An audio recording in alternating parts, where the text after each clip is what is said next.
Good morning, everyone, and thank you for joining the webinar this morning, supporting better health through cooking with LPG programs for low-income communities in Kenya, Peru, and Cameroon. My name is Sandra Cavalieri, and I coordinate the health initiative for the Climate and Clean Air Coalition, and I'm very pleased to be moderating today's webinar. The host of the webinar is the Global LPG Partnership, GLPGP, and they are an actor in the Climate and Clean Air Coalition Household Energy Initiative. And they work with developing countries to plan, finance, and implement large-scale transitions of their populations to clean cooking with LPG. This webinar will showcase efforts by GLPGP and other actors to improve LPG access for low-income populations in Kenya, Peru, and Cameroon. We're very excited today to have a number of speakers joining us. We'll be listening to 4 presentations, an introduction followed by a presentation from Kenya, from Peru, and then from Cameroon. And we'll have the opportunity at the end of the webinar for a question and answer with the speakers. So without further ado, I'm pleased to introduce Rishenda Van Leeuwen from the Global LPG Partnership.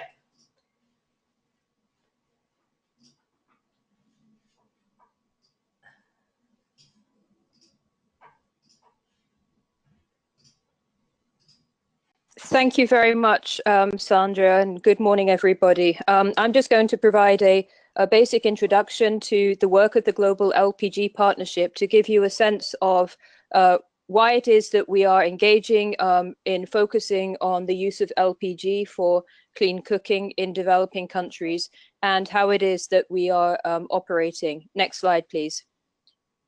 So LPG is a solution for clean cooking and for household health that has been recognized by the International Energy Agency and others as being able potentially to help 1 billion people of the almost 3 billion people who require clean cooking energy and to be able to transition away from unhealthy, high emissions solid fuels. It's a portable, clean, safe gas for cooking, and it's also a low carbon solution, which is very important in the context of addressing climate change. It's abundant, it's a byproduct mostly from oil and gas refining, and there is a global surplus. It's also an environmentally friendly fuel because when you use LPG, it means that families and households no longer have to utilize wood and charcoal for cooking. And since much of that wood and charcoal is unsustainably harvested, LPG also helps to protect the environment. Today around the world, about 3 billion people are using LPG for some or all of their cooking needs. Next slide, please. One of the great things about LPG in terms of the health benefits is that it meets existing World Health Organization emission guidelines, reduction guidelines for health. That means it has a low level of particulates and other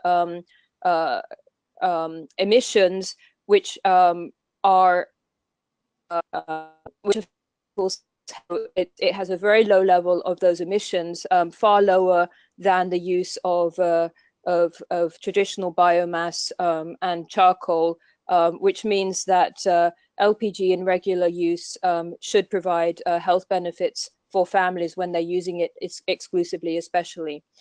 Switching to LPG use helps to prevent more than 1 million annual premature deaths in India and over 500,000 across sub-Saharan Africa for household energy pollution. Household air pollution is a significant contributor to both early mortality and morbidity.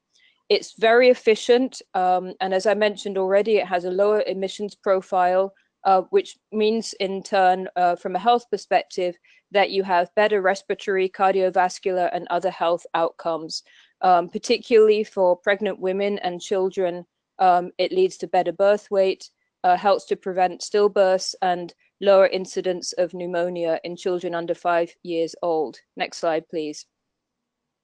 particularly for children. Dr. Maria Neira, who is a senior World Health Organization official, has said that the best vaccine for pneumonia is actually ensuring that children do not breathe dirty air at home. And LPG is part of the solution set to help reduce household air emissions to a point where, in fact, the health of the household and the family can improve. Next slide, please. Developing countries have shown that you can address LPG at a national scale as a clean cooking solution, and that it is a viable and sustainable opportunity and option for countries who are looking to be able to transition away from the wholesale use of firewood and charcoal for cooking. So these are just several countries that show very high LPG use, and in fact we could have shown several other countries in Africa that are also already at a higher LPG use. In this sector, it's measured usually in terms of and a number of other countries are transitioning right now, countries like Kenya, which we will hear about shortly, and others in Africa particularly, as well as India, which is in the middle of a transition for 150 million households to switch to the use of LPG, and it's partway through that transition right now.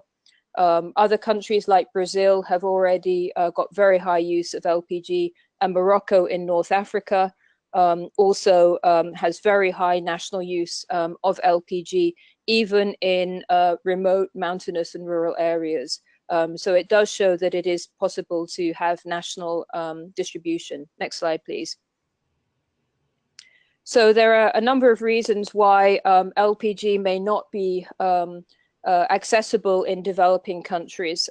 Some countries are able to do the national planning and reforms and investment themselves to be able to scale up LPG for cooking use, whereas some other governments may not have the structures in place to be able to support a strong LPG distribution. So one of the things that the Global LPG Partnership, and I'll get to that in a moment, does is actually help to work with those governments and walk with them through the different types of market structures, policies, regulations, and enforcement to help with a growing and sustainable market. LPG, while plentiful globally, is often scarce locally. One of the things that we hear from time to time is, well, we would like LPG, but we don't have LPG where we are. And that's exactly the kind of work that the Global LPG Partnership is addressing with our government and other stakeholder partners, is looking at how do we help that supply chain, that value chain, deliver LPG more widely in a given national context, doing it safely and also across the whole supply chain. Local companies that may be marketing and distributing LPG may not have the money or the knowledge to be able to build the whole infrastructure. So we have to take this in a very holistic manner, really looking at from import, since often LPG is imported, all the way through to delivery to the final consumer, really looking at the different areas where you need to invest and making sure that each one of them is thoroughly supported. And then certainly on the demand side, one of the challenges that we've seen, and we'll hear a little bit more about that in Cameroon, is the challenges that consumers themselves have to address the initial capital costs of switching to use of LPG. It varies very much from country to country, but there are costs involved with purchase of the LPG stove, the burner and the hose, and then the initial refilling of the LPG cylinder. Again, we are working on some innovative microfinancing mechanisms you will hear about in Cameroon that have helped to address that for low-income consumers. And these issues are both in urban areas and in rural areas. We know that 3 billion people still lack clean cooking, surprisingly, a lot of that is also in urban areas. This is not only a rural issue, and there's a lot that can be done in cities and in peri-urban areas alike as well. Next slide, please. The Global LPG Partnership, if you're not familiar with us, as I just mentioned, we support large-scale LPG transitions. We're a public-private partnership. We're a non-profit organization. We work with a range of different global stakeholders, from UN agencies, development finance institutions, governments, and also working with leading LPG companies. And we're really working to help with the countries to coordinate the national LPG ecosystem. As I mentioned, really looking holistically across the supply side, which is how do we get the LPG safely, accessibly, and affordably to consumers? And then also looking at the demand side, how do we help those consumers switch to LPG? How do we help them with the financing that they may need, particularly for lower income consumers, to be able to make that change as well? And then we also work with CCAC and other platforms and coalitions, as well as key academic researchers, really looking at this whole question about the mechanisms to support LPG for optimal health and environmental benefits as well. Next slide, please. How do we actually help these countries? This is just a very quick slide to show that we focus. One of the things that in my year and a half now with the Global LPG Partnership, I've been hearing a lot is the model for LPG.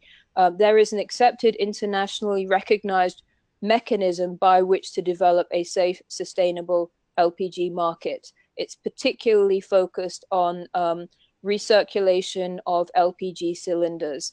There are good examples of markets for LPG, and there are bad examples. What does it mean if there's a bad example? Unfortunately, that means that safety may be compromised. It means also that the consumers basically don't necessarily have a safe, accessible route to LPG. It means that the supply may be interrupted, and it sometimes means that there may be market actors in there who are not playing by the rules. So these different mechanisms, this sort of feedback loop, if you will, we work through to help countries develop a national LPG master plan. We've done this in Cameroon already, and you'll hear a little bit more about that, really to look at these different elements which are needed to be able to develop a safe model for provision of LPG at the national level. If you don't have these, then you will find that even though LPG may be available in the country, it is not being optimized. And that's a very key point. Next slide, please. So beyond the national LPG master planning, which takes between 1 to 1.5 years, depending on the country and the context, then we work to really focus on key infrastructure, essential projects. We work to help with the government with aggregating the finance and then implementation of the projects. And then we also really focus on independent monitoring and evaluation, and working with partners to do that, one of whom is on the webinar this morning, Dan Pope, who will be Professor Dan Pope, who will be talking about his work at the University of Liverpool shortly. Next slide, please. Just a few highlights of our current activities.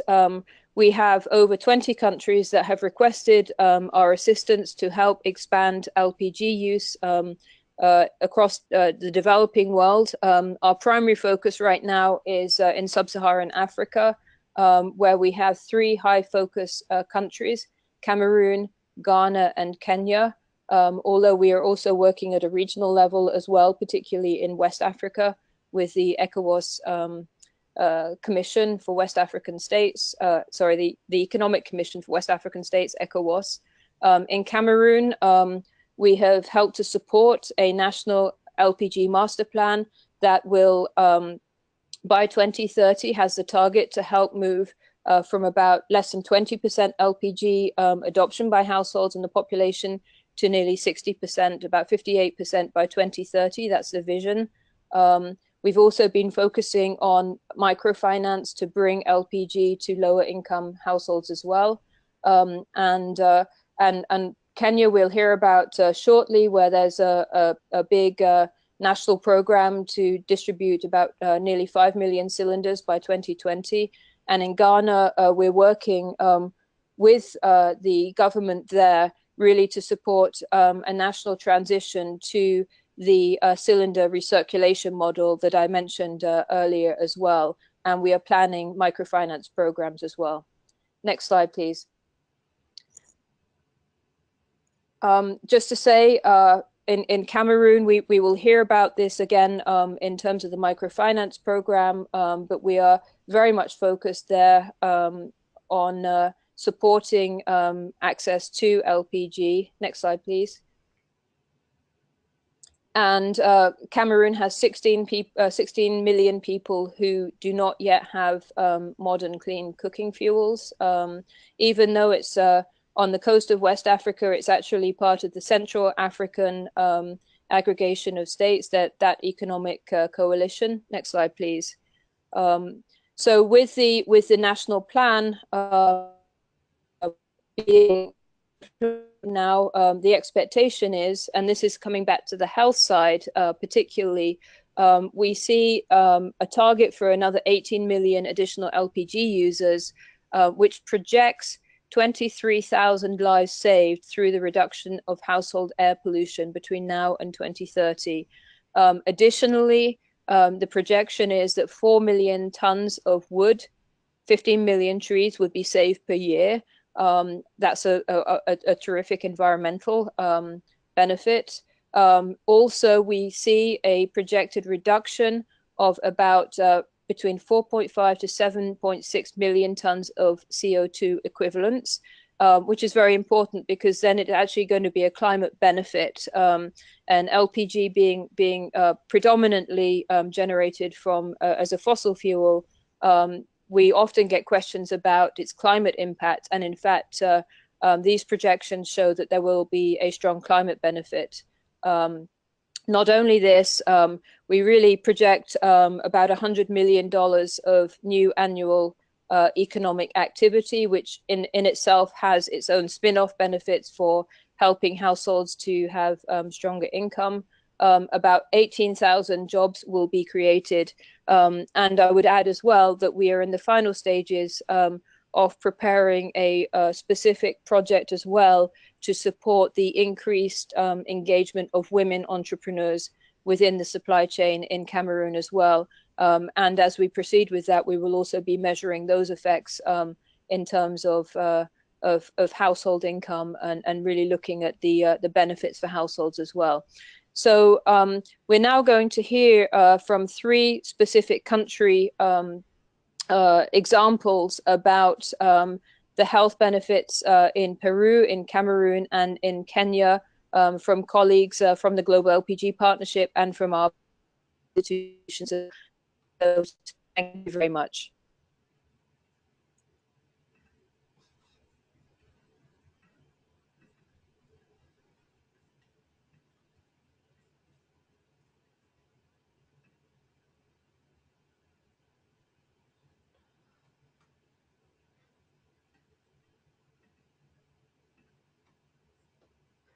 So thank you so much, Rashenda. And now I'm pleased to introduce Elizabeth Machuri, from the country manager for Kenya from the Global LPG Partnership. And Elizabeth, are you able to hear and speak? Yes, I can hear you. Thank you very much for inviting me. Thank you. You can put my slides on. Thank you.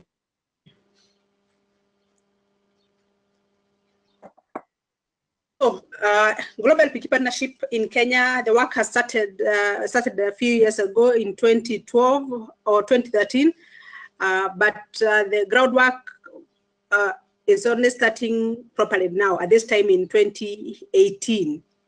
I have a map there of Kenya with a population of nearly 50 million people by now, and most of the people in Kenya live in rural areas. That's about 75%.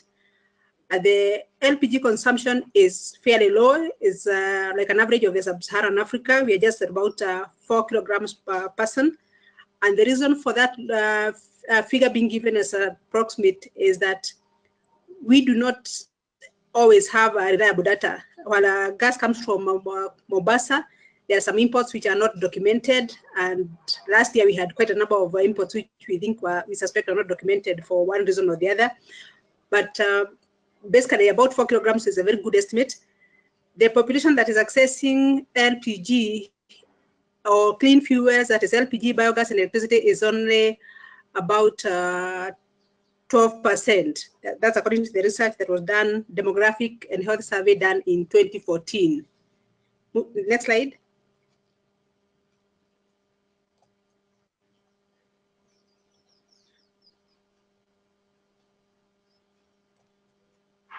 Please move me to the next slide. Okay, so there we are. We are showing the population that is using firewood. As you can see, more than biomass, firewood, charcoal. Over 70% of the population is using charcoal and firewood for their cooking, and a small percentage is using kerosene, electricity, and LPG. Less than 12% of the entire population, and that figure should still be accurate today, for reasons I'm going to explain later on. Now, the next slide.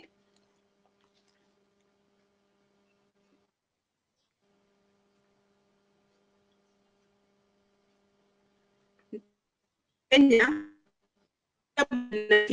in 2 packages, basically 6 kilograms and 13 kilograms for the domestic market. For some reason, the most popular package is a 6 kilogram Salida, which is the package that most people starting to use LPG start with.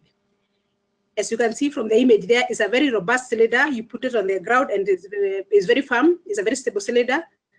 Then there's a grill that you connect on top. It's a metal ring that you put on top of the cylinder, and you connect a camping valve burner. And with that easy assembly, you are able to cook on top of that burner. Most of our food in Kenya involves vigorous stirring, and that grill is able to withstand that vigorous stirring. Therefore, the 6 kilogram cylinder is a robust cylinder. It's very easy to assemble. It's also very easy to carry. If you look at the handle, you can see where somebody can put their hand.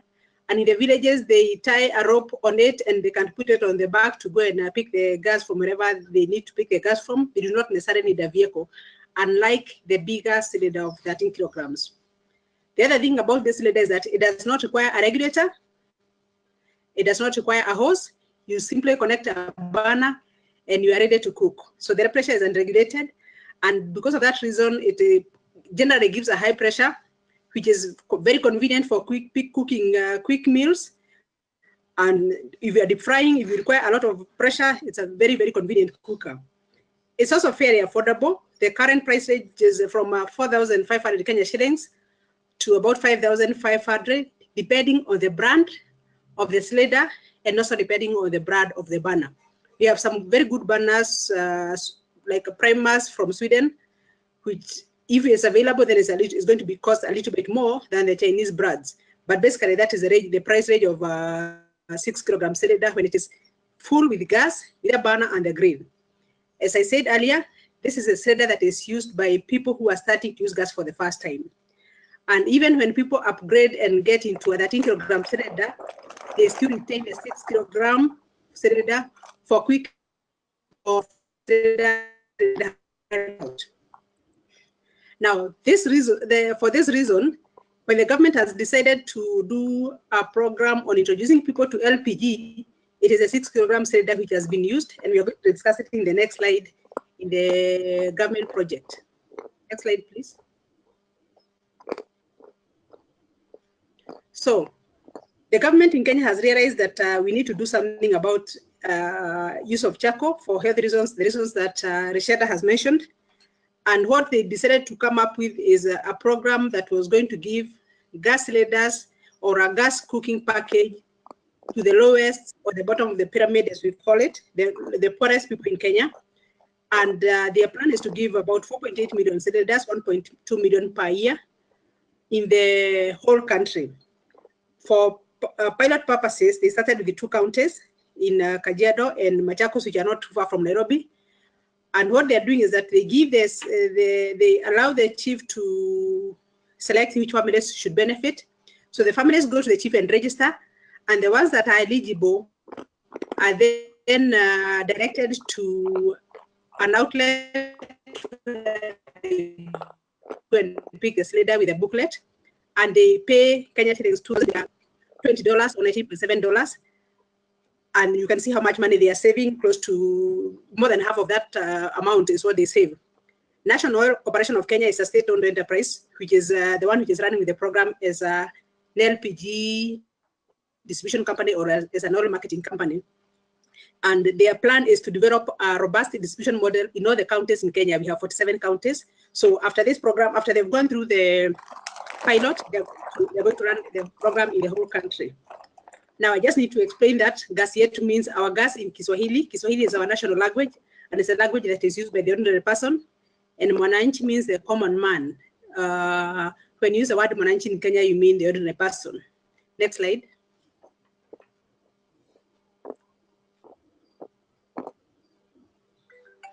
So the purpose of this Mwananchi Gas project is to enhance penetration from what we have seen about 10-12% to 70% in the next 3 years. That's very ambitious. And overall, the objective is to reduce the respiratory diseases and mortality rates that are associated with the household air pollution, uplift the living standards so that as people are urbanizing and as the country is developing, then people can also have a different quality of life, reduce deforestation. We currently have a huge problem with deforestation, and at this point in time, there's a political problem with the deforestation where county governors or county representatives are saying you are not going to cut forests in our county, and that is bringing a political problem which, as of now, has raised the price of charcoal dramatically, and we all know that it's not sustainable. Therefore, LPG is going to be a solution, and this particular solution by the government has been very, very timely. The next objective of this project is promoting entrepreneurship, and the government has specifically said they want to give this entrepreneurship to women, to the youth, and the people living with disabilities, or generally the minorities who are considered underprivileged in the society. Those are the people who are going to be appointed as distributors, retailers, but slide. Next slide, please. Okay. So how does this program work? As I said, the people who, the chiefs are the ones who determine who qualifies.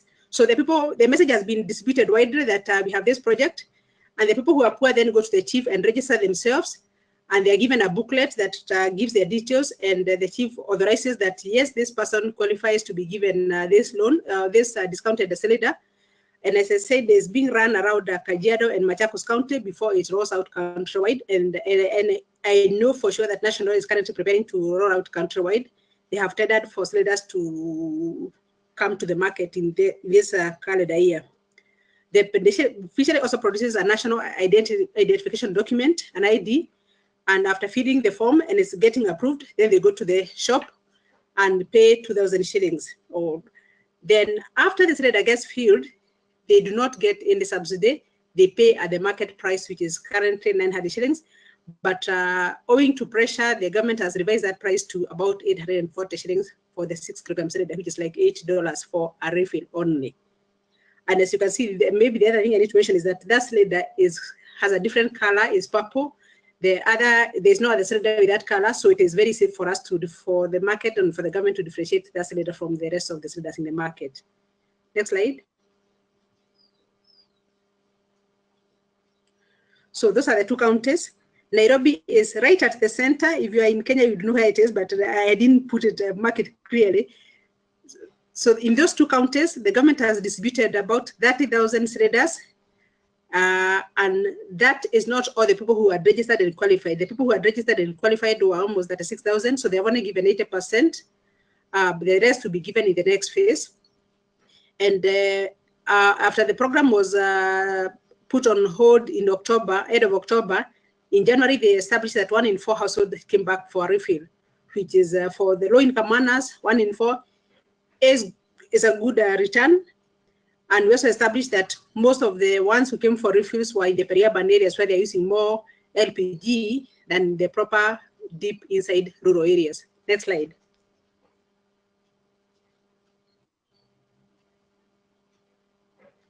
So what have we learned? We have seen from this study that families are still stacking fuels. So they are adding charcoal and they're adding firewood and they're adding kerosene. That was from the monitoring and evaluation study that was conducted by National Oil or NOC. And again, from this study, the most popular fuel that we found people are using alongside the LPG is charcoal. During the weekends, the peri-urban populations or the people who are in semi-urban areas also go back to use firewood or charcoal. And the main reason is that now they have more time to fan the fire or to soak the wood if they are using firewood. National also reported that they were having inquiries from households that were too poor to afford the 6 kilogram package as it is at 4,500 Kenya shillings, and yet they were not in the scheme or they were not in the threshold that the chiefs were looking for. And that is what we have found as an opportunity for us as Global LPG Partnership to finance in the microfinance program, because those people cannot afford to buy the cylinder in cash, and yet the government is telling them you're not poor enough to be a program. So not the and we're talking about people who are earning a salary of say 10,000-15,000 shillings. For them to get 5,000 shillings from their salary for buying a cylinder at a go is a lot of money. And yet the government is saying this package is only for those who are earning say less than $1 or $2 per day. Therefore, those people are in between, and Global LPG Partnership has decided to work on those particular people, and that's what we're going to discuss in the next slide.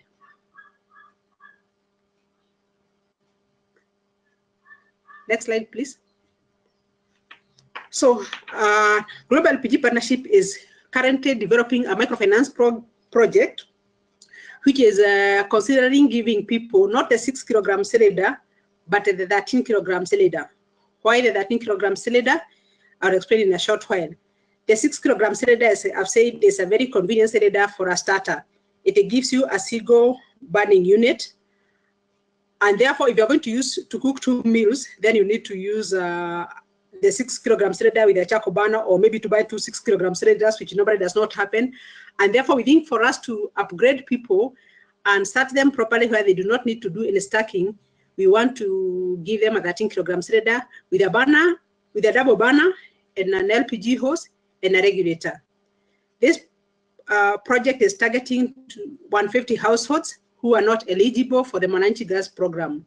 And the reason we're saying is that the people who are not eligible is that if we give the same people who are being given by the government, they don't understand, because the government program is giving them the cylinder at a discounted price of 2,000 shillings, which is way below what our offer is. Our offer does not have any discount whatsoever. What it has is a slow payment, and we are thinking of them paying in 6 months. So we have a tripartite arrangement or agreement with a gas supplier, who could very well be National Oil Corporation or NOC. We're also looking at a financier, and we have spoken to a number of financiers who we are waiting to sign an agreement with, and then ourselves as the Global LPG Partnership. And our role will be to create the awareness, educate the consumers, and ensure that the program is run to give us the lessons that we should apply later on. As I said, the equipment is a double burner stove with a 13 kilogram cylinder, an LPG hose, and a regulator, and it is estimated to cost just below 10,000 Kenya shillings, which is like $100. The loan will be repaid in 6 months' time. The interest rates in Kenya are government controlled at 14% on a reducing balance, and each will pay 20% cost, which will be $16.5 as a deposit, and they pay the same amount for the rest of the period. If any of them wants to pay more than that, at any one time, we are open, and the bank will not penalize them for that payment. They're not allowed to penalize by law. Next slide.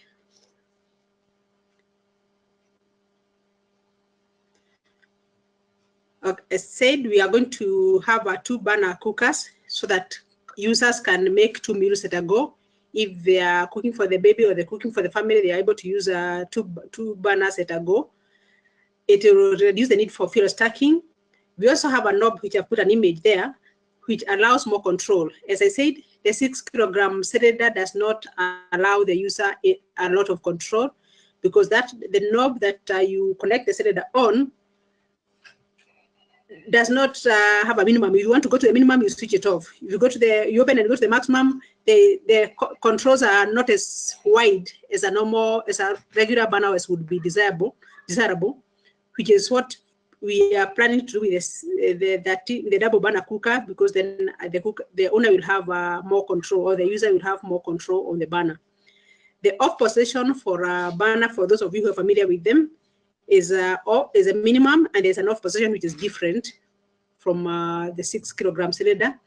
The 6 kilogram cylinder is also a bit noisy. This one is very quiet. When you are cooking for somebody in the sitting room and you are in the kitchen, they do not necessarily have to hear what you are going through.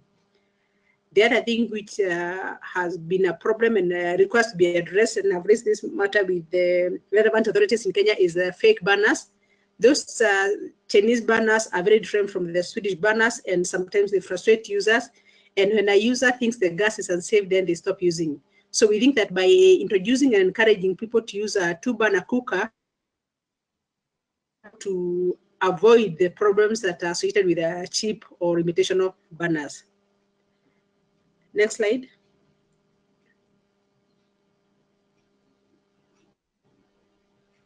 For this program, and we have chosen a rural county, not very far from Nairobi, but a bit of a distance.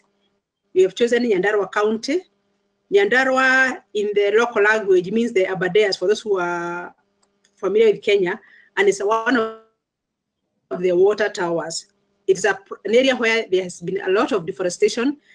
Most of the residents there, 99%, according to the last Kenya population survey, were using biomass for cooking. It is facing problems of deforestation. In the last 20 years, the forests have just been cleared. The people who reside there are very active. They produce milk, they produce cabbages, they produce all the vegetables that are eaten in Nairobi. So we think that by availing LPG to them, we'll release them, we'll give them more time, or we shall be able to release them more time to do more economic activities, as well as improving their standard of living and improving the forest cover in that particular region. So that's what we are doing now. And maybe I can just summarize by giving the final steps, which is on the last slide. Next slide. So the Global LPG Partnership will make sure that they bring the people together, and before they purchase, they educate them on the benefits of LPG. They'll also educate them on safety to ensure that there's no concern about, is this cylinder going to give me problems? Is it going to leak in my house, and so on. We shall also teach them how to economize gas. And this is important because a lot of people put on their gas at maximum and they leave it to cook at that stage, even when the food is boiling, even when the food is ready, and therefore they spend a little bit more than they ought to be spending. So we are going to educate them on how to control the flames once the food has boiled, and therefore their gas can last a lot longer when they are able to control the flame depending on what they are cooking, than when they just leave it on. We are also going to have cooking demonstrations of normal foods, use normal foods that people don't know they could use LPG with, and compare with other fuels and see that it really makes sense for them to use LPG. The equipment will be delivered at the site, and we shall have a formal launch for 2 reasons. One, we want to create a hype and publicity when we are delivering the cylinders. The second one is that there is an issue of security in Kenya when you have, if you deliver 100 cylinders to a dealer, the following night they will be taken and there will be nothing. So we want to, when we deliver them, we want as much as possible for them to go to the consumers. Then that is security, the security for all. After we have given the cylinders, and now I'm assuming that people have already paid, the payments are going to be monitored through mobile phones. In Kenya, most of the transactions are done on mobile phone, and our plan is to work on the mobile phone for payments in order for us to monitor that the payments have actually been done, and especially when we come to the refills, we shall also monitor, have people been able to come for refills. The refill amount is a different amount, and the payments will also be, if they're done on the mobile phone, then it's pretty easy for us to see how this particular customer has been paying.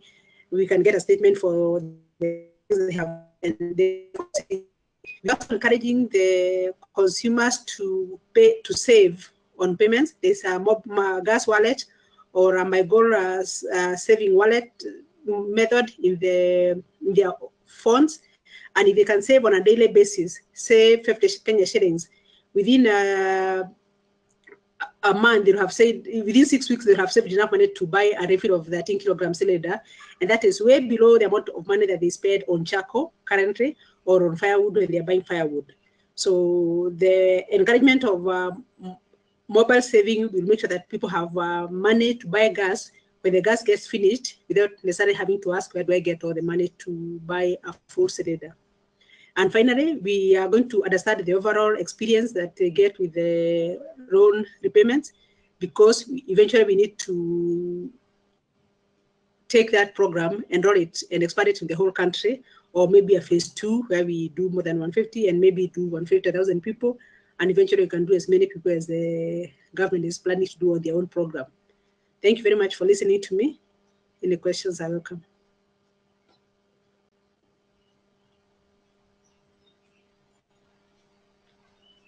Thank you so much, Elizabeth. We really appreciate your presentations. Very, very interesting and extremely useful examples. So I'm looking forward to the Q&A.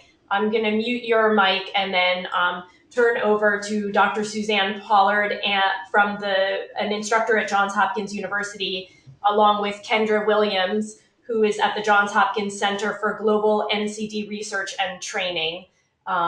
So bear with me for a moment while I organize the mics.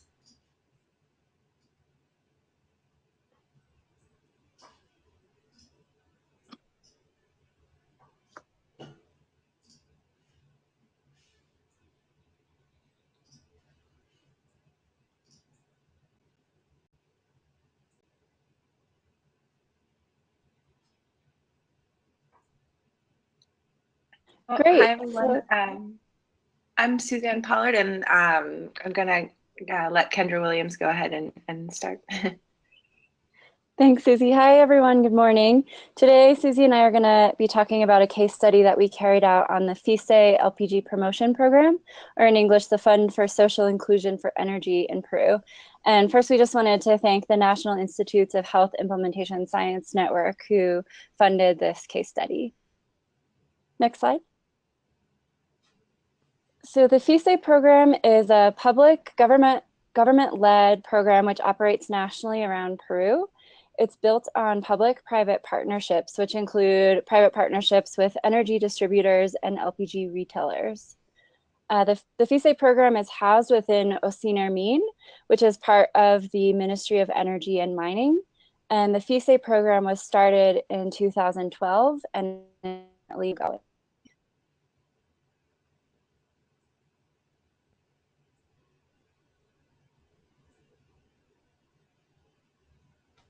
Next slide, please. The Fisa program is one of the ways in which Osinermin is implementing its plan for universal access to energy. And the overarching goal of this universal access to energy plan is to bring cleaner energy to the most vulnerable populations of Peru. This focus is based on the acknowledgement that access to energy is an essential pillar for addressing poverty and improving education, health, security, and productivity. Thus, improving health wasn't an explicit motivation for this program, but it is recognized as an important outcome. So the Fisa program focuses on promoting LPG for domestic use, but the plan for access to energy also includes 3 other pillars focused on expanding natural gas, renewable energy, and compensating for residential electrical costs. Next slide.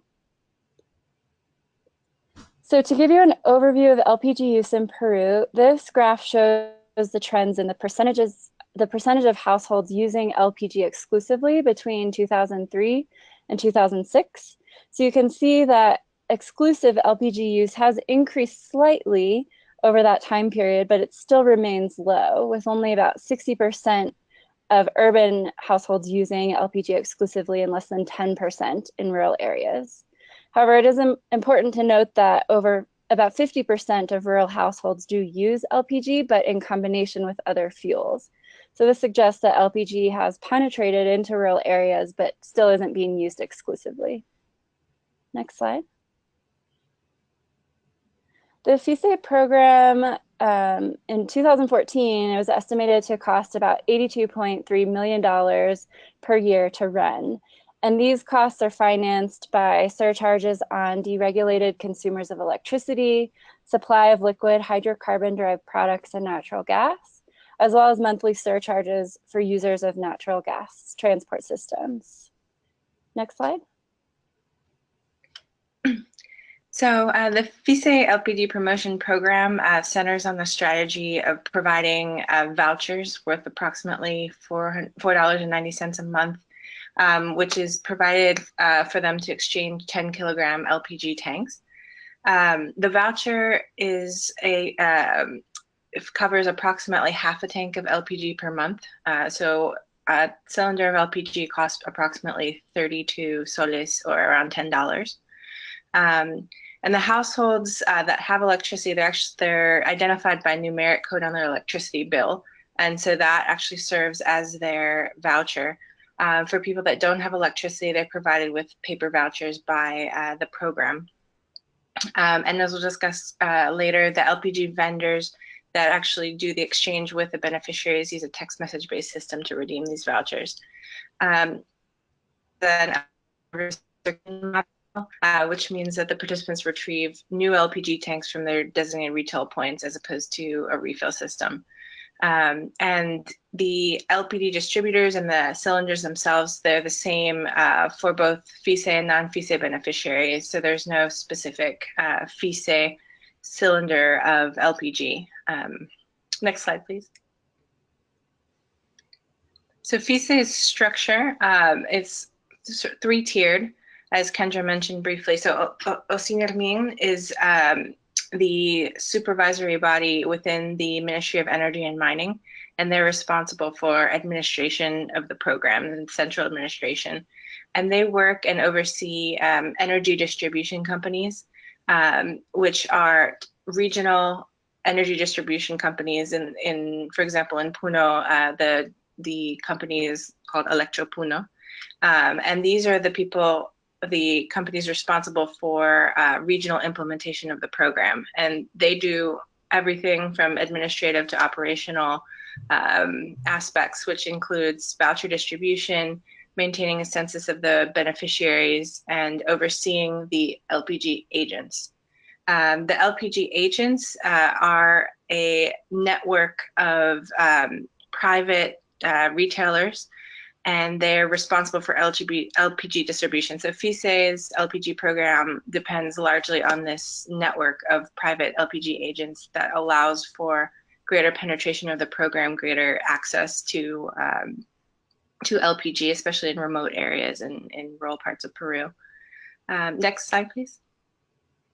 So as I mentioned, the LPG agents, they tend to be small shop owners, not exclusively, but they might be a bodega or store owner, and they apply to become LPG agents. Online, there's an entire description of all of the requirements, and that includes ensuring that their location meets safety standards and going through that enrollment process. And so as mentioned before, the LPG vendors are able to use a text message-based system. So the LPG retail distributors retailers themselves have cell phones, and when the beneficiaries come in to exchange their vouchers for the cylinders, they provide the numeric code on there, and the LPG agents are able to instantly text message the central Osinirmin system and be reimbursed into their bank accounts there. Next slide, please. So this is a picture of a typical LPG agent center. You can see that they're selling, it's a small shop, they're selling everything from candy and Tupperware to LPG cylinders. Next slide. And the eligibility criteria for the program. So as Kendra mentioned, it's targeted to the most vulnerable populations of Peru, which includes households living in poverty and extreme poverty, which is estimated around 1.6 million houses. And so Fisa's crafted these eligibility criteria to be able to target the program to these households. And so they're able to access a system called CISFO that categorizes all of the households in Peru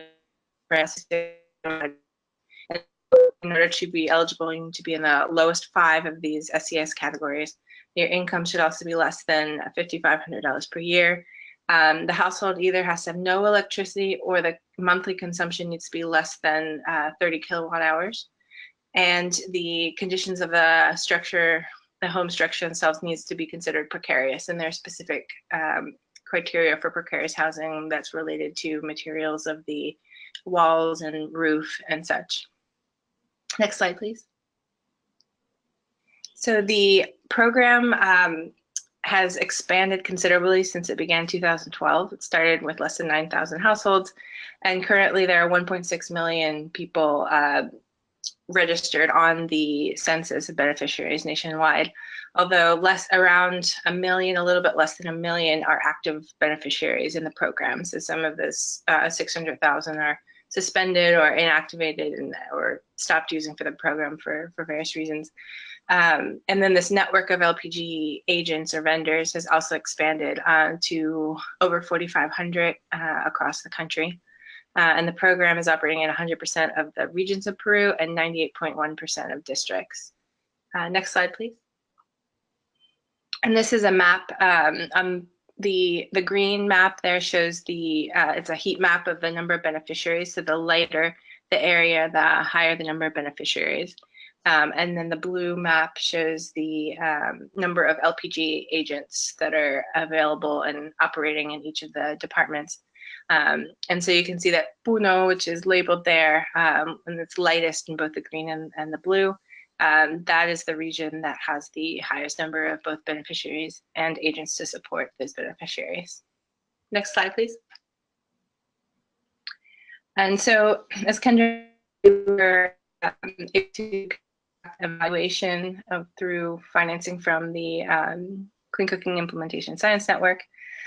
So quickly on the methods and data sources that we employed, we used data from publicly available administrative data from the National Institute for Statistics, as well as Fisa themselves, who provided some of this administrative data to us.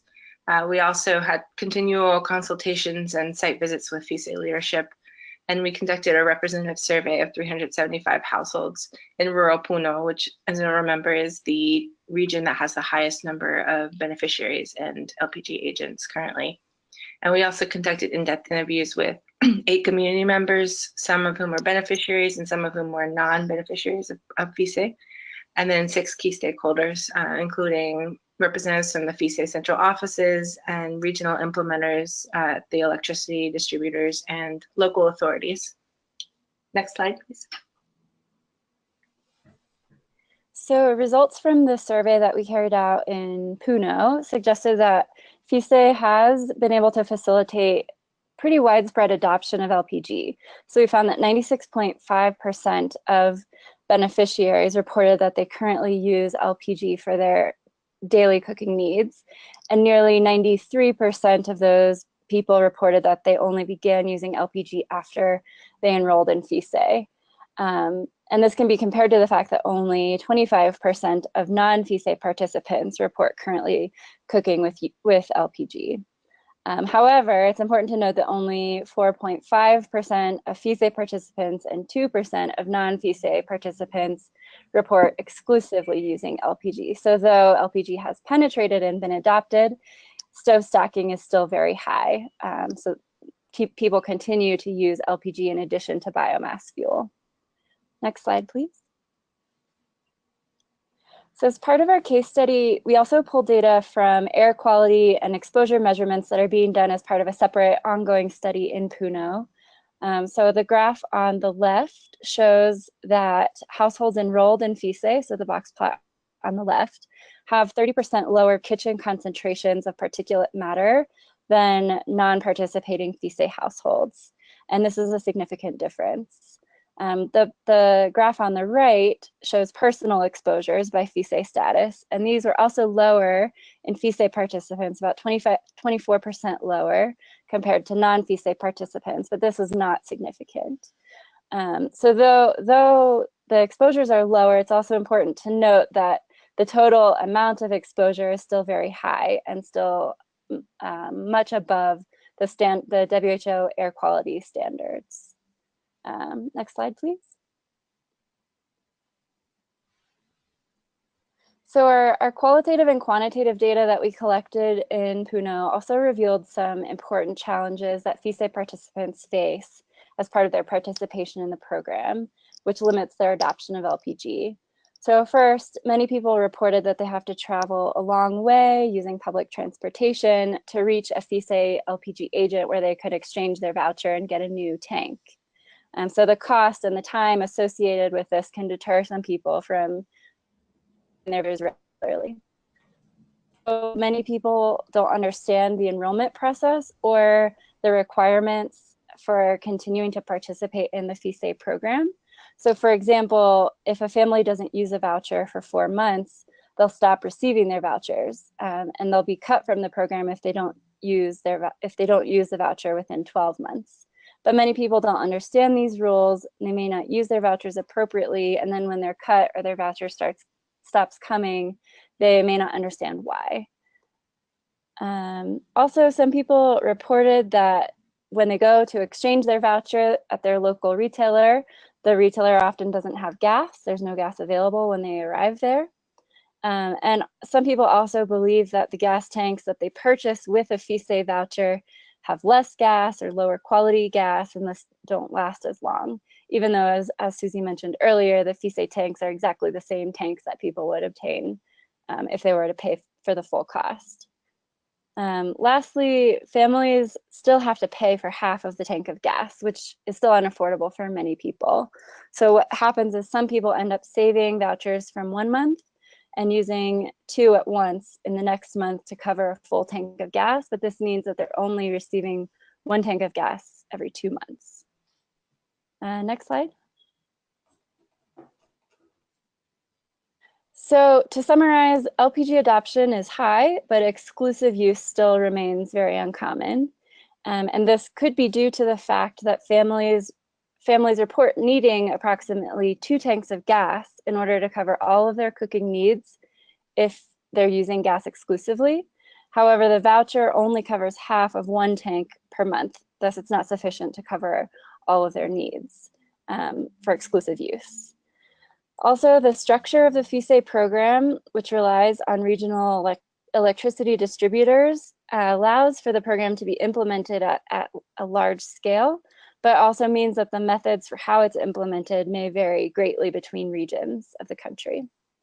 And lastly, the program has been fully funded through the surcharge model that we explained earlier, suggesting that the model could be a sustainable solution, not only in Peru, but also for replication in other countries. Next slide. So thank you, and thanks again for all of you for being here, and thanks again to the NIH Implementation Science Network for funding this work. Thank you. So thank you so much, Suzanne and Kendra, for sharing that excellent national example, which does seem like it would be very interesting to share more widely within the region and then also in other regions around the world. So thank you so much. And I'm going to mute your microphones and welcome Dr. Daniel Pope to present his presentation on Cameroon. So thanks so much.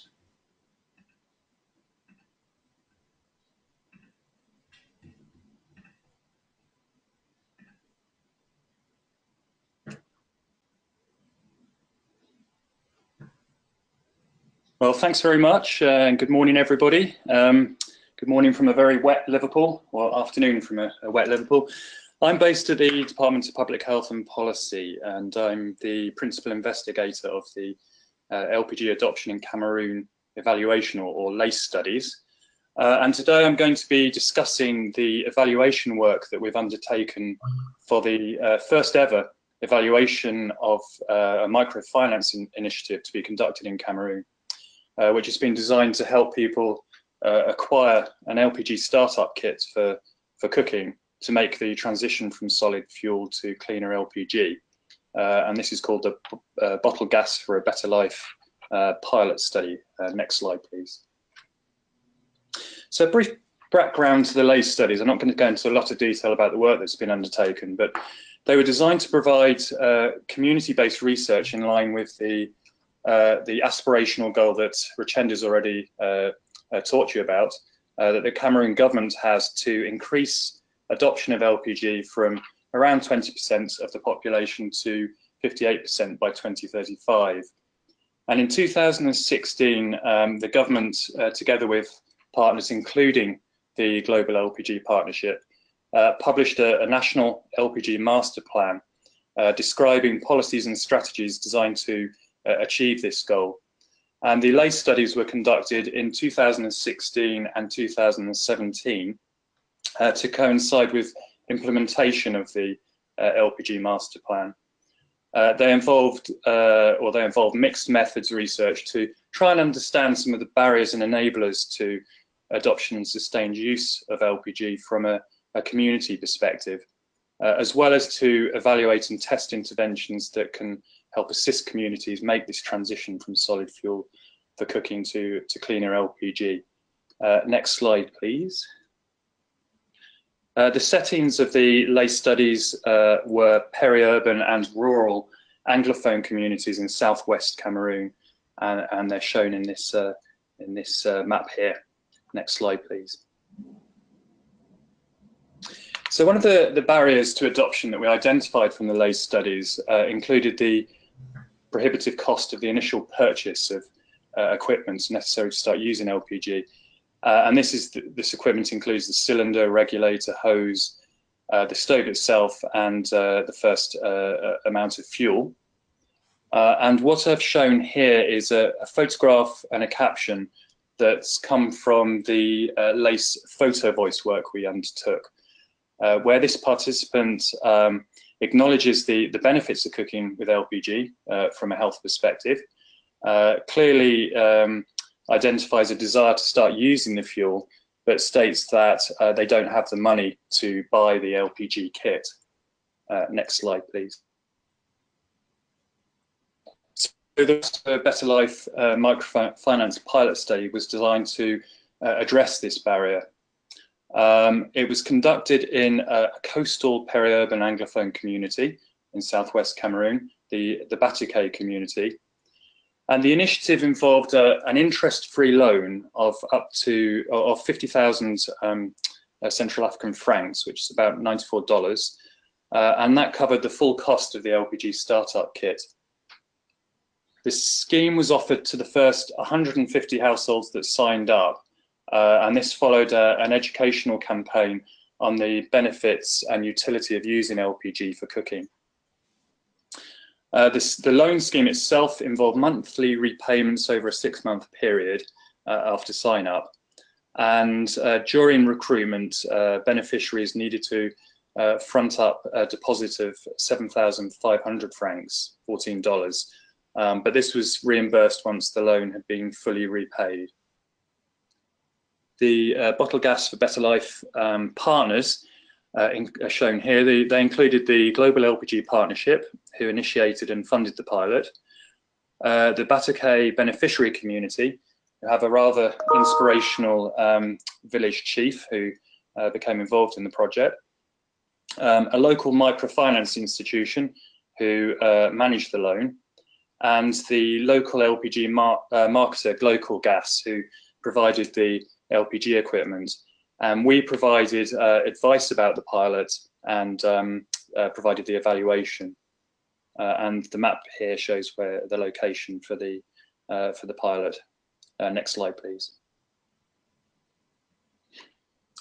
The evaluation study design was a before and after study. It's conducted at recruitment of the loan, and then 6 months later after the loan period. And this included included beneficiaries who took up the loan, but we also tried to understand the impact of offering the loan and the educational package to the wider community.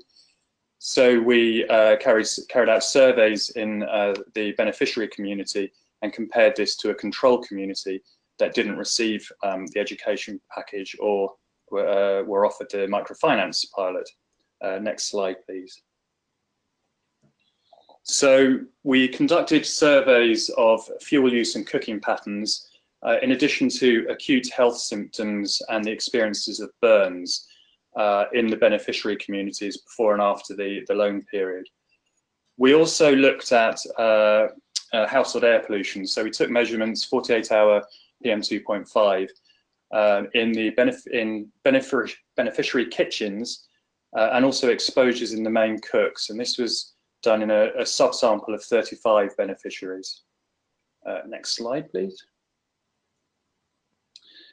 The community comparison involved a random sample of up to 500 households from the beneficiary and control communities, and again were conducted at baseline and 6 months later, and we just wanted to see how fuel and cooking practices have changed during that time. And I'll explain a little bit about some of the interesting findings we had when we were trying to find a suitable control group to compare to the Batuque community shortly. So next slide, please. I'll briefly present some of the findings from the evaluation, although we're undertaking a more detailed analysis. But already we've found some quite interesting potential impacts from the microfinance initiative. This data here, in terms of the performance or the management of the loan, is taken from GLPGP. So after the 6-month period, almost 90% of the households had fully repaid the loan. And when the security deposits have been taken into consideration, this was almost 95% of the original capital. The amount of LPG used during the period translated to 22.9 kilograms per person per year, and this was annualized over an 8-month usage period.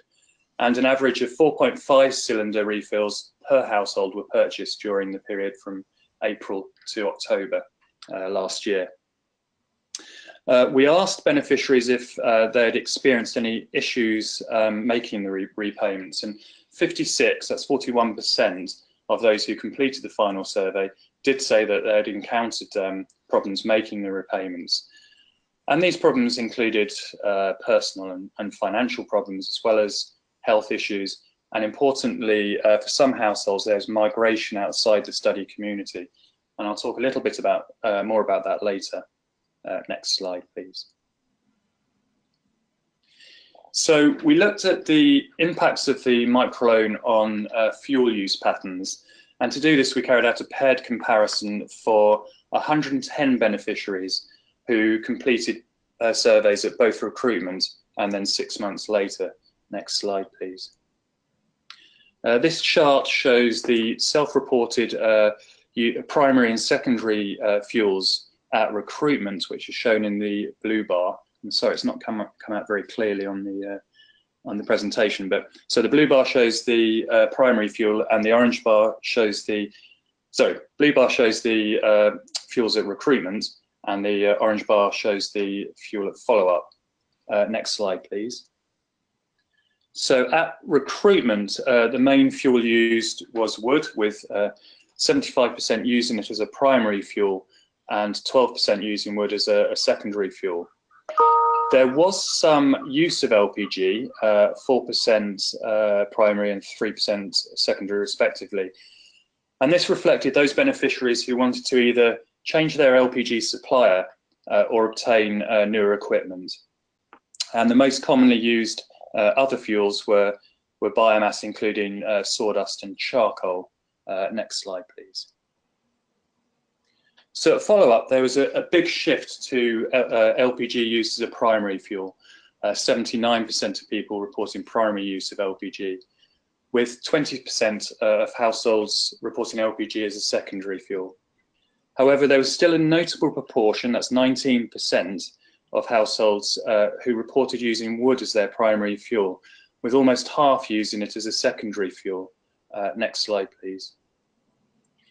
So this issue of stacking of fuel many other studies is shown in this chart here, which illustrates how LPG is being used by the beneficiaries at recruitment and at follow-up. Next slide, please. And whilst only 3% of homes reported at follow-up not using any LPG for cooking, the remaining 97% were all using it in a mixed way, mixed with other biomass. And none of the beneficiaries reported exclusive use of LPG. Next slide, please. We went on to look at the impact of the microfinance initiative on acute health symptoms experienced in the 6 months, in the previous 6 months, experienced by beneficiaries. And we asked these questions in relation to headaches and eye problems. From previous research we'd done for the lay studies, the prevalence of respiratory symptoms was found to be very low in the peri-urban community. Less than 10% reporting 12-month prevalence of chronic cough, wheeze or phlegm. So we focused on these more common symptoms for the evaluation. We observed a significant reduction in headaches from recruitment, which was at about 46%, to follow-up at 9%. And the frequency of the headaches experienced was also lower in those reporting headaches at follow-up. In addition, the prevalence of self-reported eye problems significantly declined from approximately 2/3 of the beneficiaries to less than 10% at follow-up. So two very interesting findings in relation to health symptoms. Next slide, please. When we looked at the occurrence of burns by beneficiaries, also significantly declined. For the primary cook, the occurrence of burns decreased from 25% to only 3%, and none of these 3 burns resulted in scarring, with 15% of burns at recruitment resulting in some scarring. At baseline, 8 children were reported to have experienced a burn in the last 6 months, and this involved either touching the traditional stove, the hot traditional stove, or more seriously, actually falling into the open fire. And this photograph here was actually taken by one of our participants and shows the issue quite clearly, the safety issue of the open fire, with the child being very close to the open fire. At follow-up, there were no reported burns to the beneficiary children. Next slide, please. So similar to Kendra's slide, we've shown here some of the impacts on household air pollution, but the actual data we've collected for the bottled gas for a better life study, so those 35 beneficiaries that were measured at recruitment and follow-up, are currently being, the data is currently being processed by the Research Triangle Institute, so we haven't got that back yet. But what we do have are some estimates that we took from earlier LACE work. So we compared households and cooks using traditional open fires for 48-hour PM2.5 to households primarily using LPG gas, but they could also be using wood, because as you saw, there's a lot of fuel stacking that's going on. In terms of the kitchen concentrations, measured levels of PM2.5 sampled over a 48-hour period in 55 solid fuel using households, had a geometric mean of 391.5 PM2.5 micrograms per meter cubed. And this compared to levels below interim target 1 for the WHO guidelines of 33.7 micrograms in the city, primarily using LPG. When we looked at the exposures, these were substantially lower than the kitchen concentrations. And for the main cooks, there was still a significant reduction in PM2.5, a geometric mean in traditional stove using households of 52.3, and this was compared to 14.5 in those using LPG stoves. Next slide, please. So looking at the potential community impacts of the microfinance initiative in terms of stimulating wider adoption of LPG, the first interesting observation, which I alluded to earlier, was the community impact that occurred whilst establishing the control community for our comparison group. Our original choice was broadly matched for geographical location. It was another coastal community, and also for socioeconomic composition. However, the community autonomously established its own microfinance initiative, became an intervention community, if you like, and that was designed to support its own community in purchasing the startup equipment for LPG.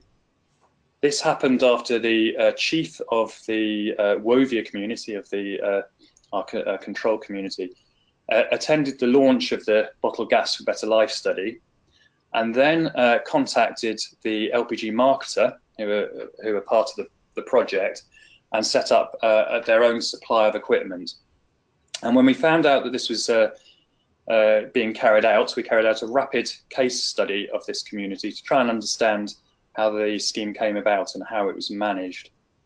And the community were taken by a representative of the chief when the scheme was launched. So they had their own launch.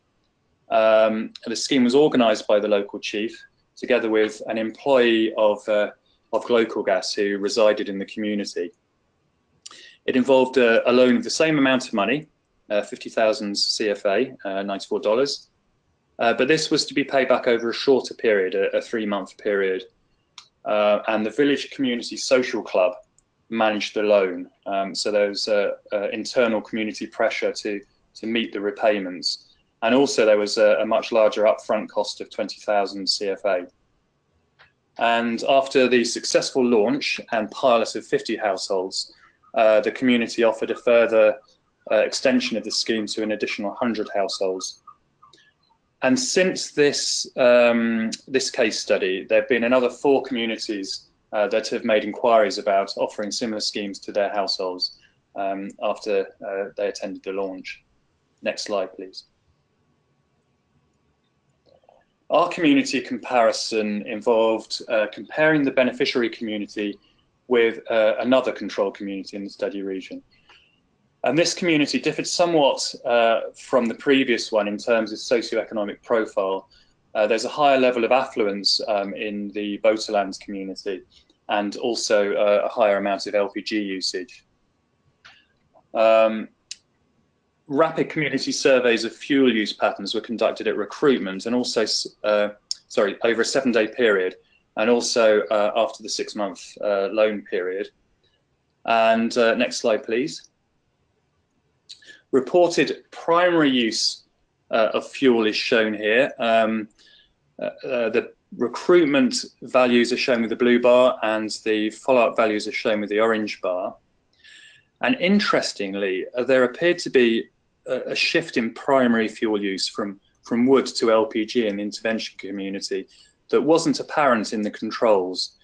So primary use of wood decreased from 47% to 37% over that 6-month period in intervention households, with a corresponding increase in LPG use from 46% to 55%. But the proportion of households using LPG in the control community, whilst being higher at around 67%, didn't change over that period. So that was an interesting observation. Next slide, please. Right, so to briefly summarize, this evaluation, like I said, is of the first ever microfinance room LPG through the funding of the startup costs for the equipment. The Bottled Gas for Better Life study does have a number of apparent initial successes to report. Firstly, there's a high level of repayment after the 6-month loan period, with 94% of the loan capital being recovered. And this is despite the households being self-selected without any prior assessment of the ability to pay. Within the beneficiaries, there appears to have been a high level of LPG usage over the period as well, including frequent purchases of refills after they've acquired the initial equipment. In terms of impacts on acute self-reported health issues, we observed significant reductions in headaches and eye problems in adults, and also in burns in both adults and children. And finally, the evaluation appeared to indicate a general increase in of LPG use in the community as well, following the launch of the microfinance initiative and associated educational campaign. In terms of some of the challenges, the issue of fuel stacking and non-exclusive use of LPG is very clearly seen in this population of new adopters. One of the issues also identified from the evaluation was migration outside the community once the loan had been taken up, with households not making final repayments, although this was generally low. This could be reduced with some initial screening of potential beneficiaries. And this phase 1 pilot involved, it was a pilot study, and it was a model that didn't have interest built into the loan package, which is somewhat unrealistic when considering scaling the initiative. And the addition of interest could impact on the uptake of the scheme at a wider level. So what next? Well, after these initial successes, the microfinance initiative is now being extended in additional communities as part of a second phase. Next slide, please. Phase 2 includes an additional 800 households from 5 regions in southwest and central Cameroon, involving 10 communities. And it's just begun. It's scheduled to run from March to September this year. The model itself is somewhat different to the original pilot.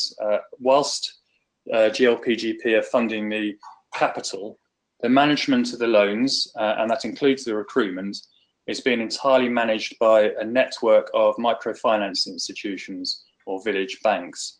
And these operate across the national territories of Cameroon. They're supported by the development arm of one of the major Cameroon banks, Aflan First Bank, and are designed to provide economic support to poorer communities, particularly women. The phase 2 scheme now also includes an interest payment, 15% per annum, and this covers the costs of the loan. So the loan amount is going to be $51,600, which is about $98. And similar evaluations of phase 2 are planned. Next slide, please. Right, so thanks very much for listening. I'd just like to acknowledge our funders, CDC and the NIH Implementation Science Network, Clean Cooking Science Network. And I welcome any questions that you might have. Thank you.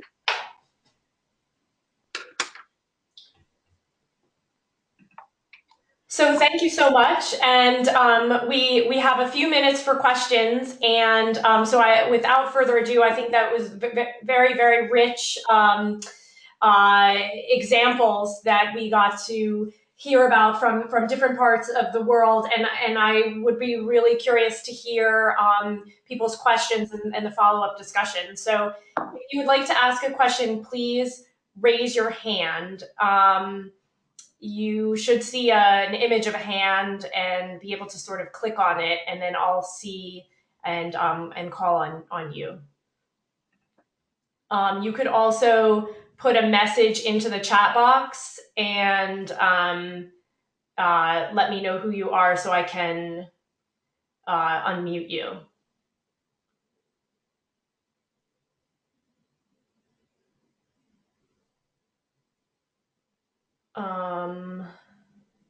Okay, I don't see any questions, but I think that might be because I'm not somehow seeing, maybe you're unable to raise your hand.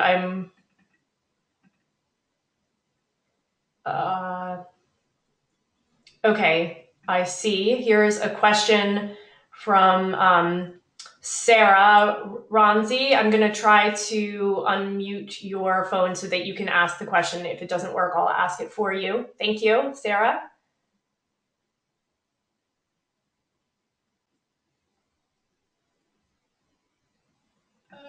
Okay, I don't think Sarah's having trouble with her microphone. This is a question for Dr. Daniel Pope.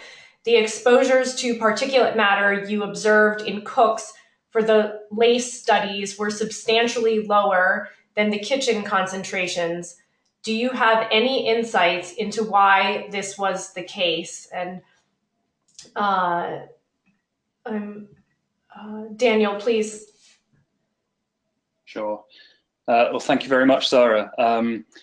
Yeah, we were surprised by the very low levels observed in both our women and children from the LACE studies, and we're currently sort of carrying out some sensitivity analysis of potential explanations for that. But one explanation could be related to seasonality. Our measurements were all taken in the dry season when there's more outside cooking. And also in outside kitchens, so exposures could be lower. In addition, we did look at the issue of compliance with the exposure monitoring through the accelerometers that are inbuilt into the microPEM technology we use for exposure measurement. And we did find compliance to be variable, although this wasn't differential between the traditional fuel using households and those using LPG. I do have an additional slide about this issue if there's time. Would it be possible to bring that up? Let me go. It's slide. No, that's it. Yeah, perfect. It's number 19. Okay. Is it this one with the graph? Yes, it's a graph. I've just lost it. I think it should come up in a moment. That's it. Yeah, I've got it. Sorry, it's a complicated graph. This is for one of our traditional fuel using households, and it does show the issue of compliance but some other interesting information. So the red line, the red arrow here is pointing to the blue line, which is stove use monitoring the household air pollution monitoring. And we use K-sum thermocouples for this, and it records the temperature of the stove over the recording period. The recording period being the 48-hour measurements taken for household air pollution. So it's on the y-axis you can see the K-sum temperature, and you can see very clearly these peaks where cooking's been undertaken. If you could just bring up the next slide, please. Yeah, so here we have the levels of PM 2.5 that correspond with the peaks.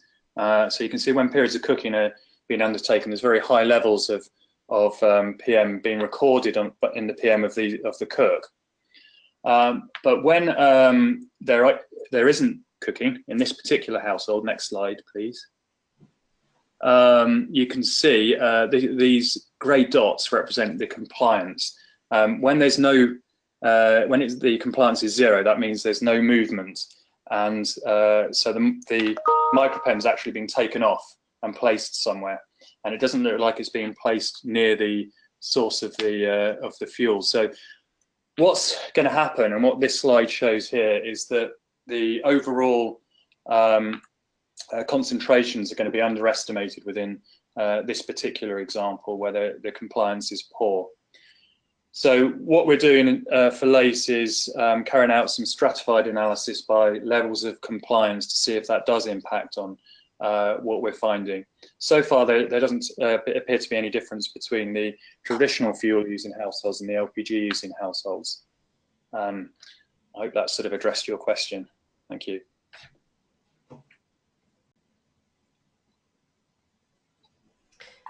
So thank you so much, and excellent question where there was already a very interesting follow-up. So I'm just looking through. I don't see any hands raised. If you do have a question and you're unable to raise your hand, please type either into the chat box at the very bottom or into the question box. That's how Sarah was able to ask her question.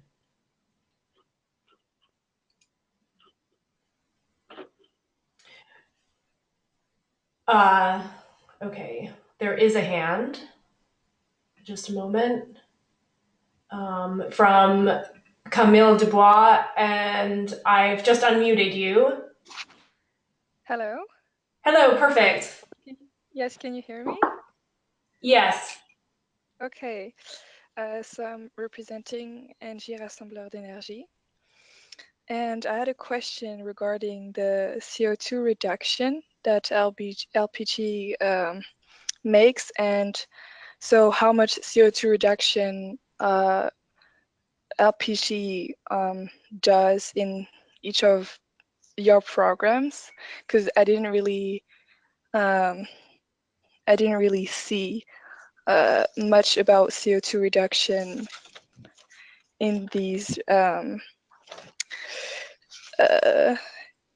in your slides. Sure. So I wonder if Rishenda would be the best to start off with that answer. Rishenda, are you able to turn your microphone back on? Perfect.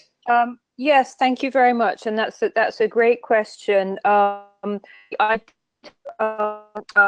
Projection for Cameroon in the slide deck that I presented, and I don't have the specific numbers in front of me right now, but the projection is for a significant reduction in the CO2, well, the overall emissions profiles, so both CO2, but other pollutants as well, and particularly particulates, small particulates and ultrafine particulates. So this is one of the areas where, particularly by addressing cooking use at the national level and a national plan to do a large wholesale shift to clean fuels, we do expect significant climate results as well, not only in CO2, but reduced carbon monoxide and other pollutants as well. We have done those projections together with the government of Cameroon and other stakeholders for the national plan for Cameroon. And we would like to be able to see those projections actually for other countries as well. And as those plans develop, I imagine that we will be working with others to model out those climate projections as well. I don't have them to hand, but you're welcome to contact us, and I can put you in touch with my colleague who is our researcher, who is our expert in this area. Thank you. Thank you, that would be great. I'll definitely reach out. Thank you so much, and please, again, raise your hand if you have a question. If not, we'll just wait a moment.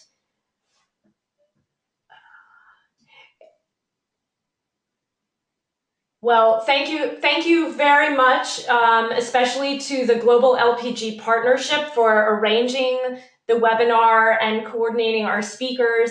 Thank you to each of the speakers for excellent and in-depth presentations that really lend themselves to further discussion and especially on how to scale up these excellent examples happening in Kenya, Peru, and Cameroon.